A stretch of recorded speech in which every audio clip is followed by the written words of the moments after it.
mbok cilik urip mung wong loro. Bapak lan ibu budal merantau do, aku di rumah mbok kanthi sabar lan rilo. Sajan urip kurang mangan saonone,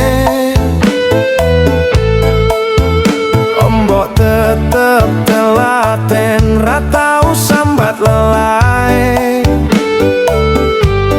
Saben bengi aku dikudang dadi wong sing mulya, mbok sing gendong aku rino lan wengi. Do Gusti, opo iki dalane? Aku rung mukti mbok wis kedisikan bali. Rasanya seliki ngepai jero dodo, simbok sepurane aku durung bisa bales budi. Kowe wis milih bali ning ngersane Gusti.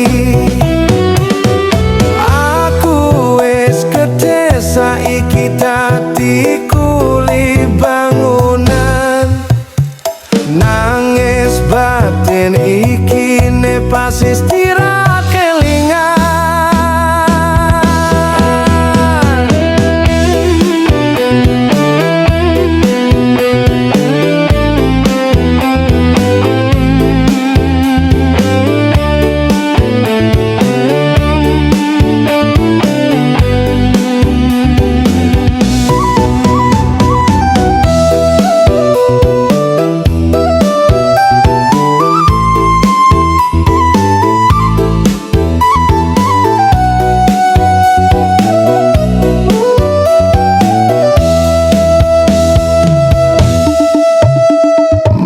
Tetep telaten ra tau sambat lelae.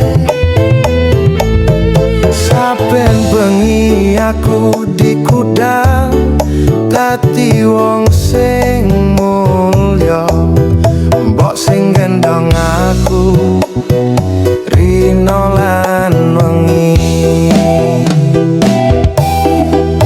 Simbok sepurane aku durung bisa bales budi. Kowe wis milih bali ning ngersane Gusti. Aku wis gedhe saiki dadi kuli bangunan, nangis batin iki ne pas istirahat kelingan. Nganti saiki uripku isih rekoso golek upah ning kutone wong dadi kuli bangunan. Iso ku mung kirim donga ning saben sujudku.